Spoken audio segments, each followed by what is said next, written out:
Hey guys, what's going on? Thanks for tuning back into the channel, much appreciated. And today we're going to start getting into a little bit more fishing tips geared towards the summer.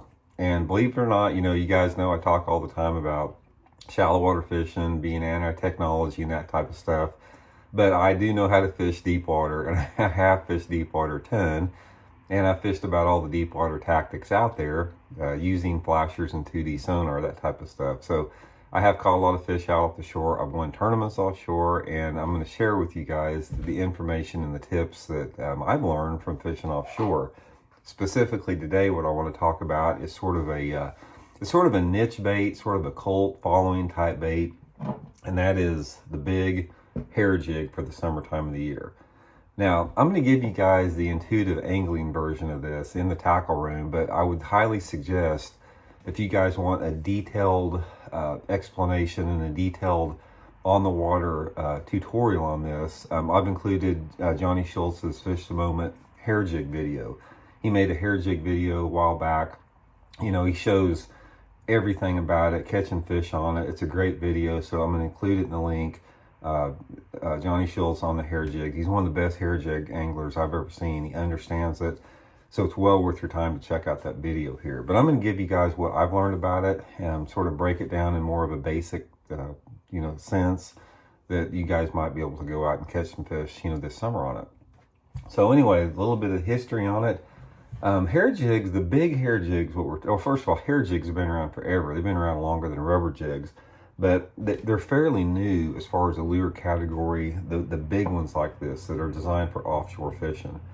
And when I first learned about it, buddy of mine, Matt Herron, Elite Series Pro Matt Herron, he's the one that clued me in on it. We were fishing an FLW tournament years ago down at Kentucky Lake, and Matt actually gave me some of them and told me how to fish them, that he was catching them on it. And I've used them since, pretty successfully in the summertime of the year. These big hair jigs, for me, they're exclusively a summertime bait. Most of them, like this one right here, they come 1/2 ounce to 3/4 ounce heads, ball heads. It's got the big bucktail skirts on them, flashy. It's got the fairly, light wire hook on it.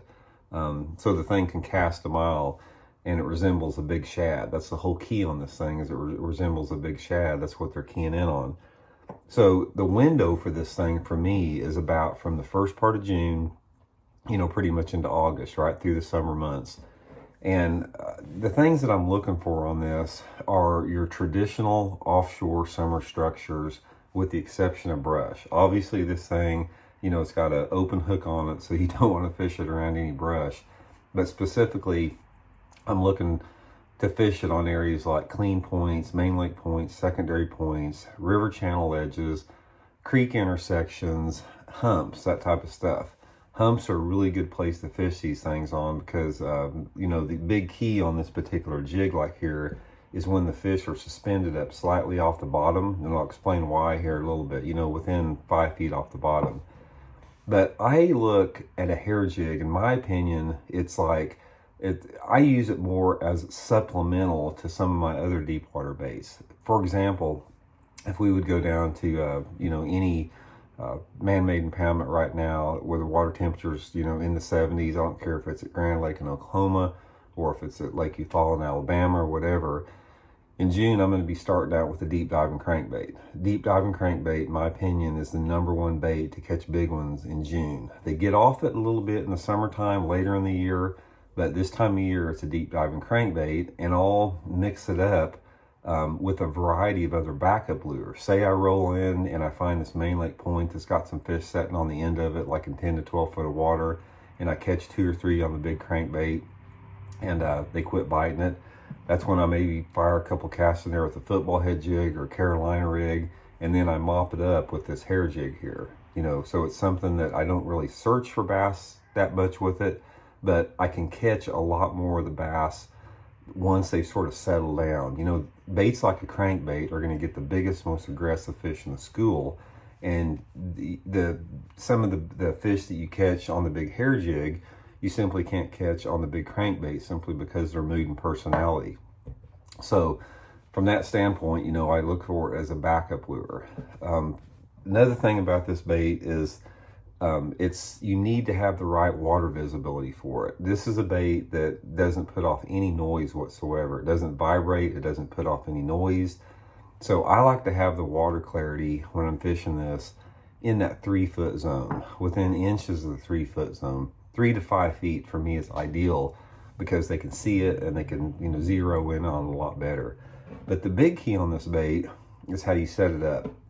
I'm fishing this most of the time 15 to 17 pound test fluorocarbon line and some type of a 7.5 foot medium heavy bait casting rod. And first of all, when you look at this, you ask how you fish the thing. How you fish this thing is really critical. What you want to do, you fire out a long cast like that, let it hit the bottom, and then keep your rod tip high and reel it real fast like there, where the jig just comes up off the bottom like that and falls back down. So you're not like hopping it, excuse me, you're not hopping it and you're not dragging it. Every bit of the action is with the handle of the reel going like that. Rod tip high, like that.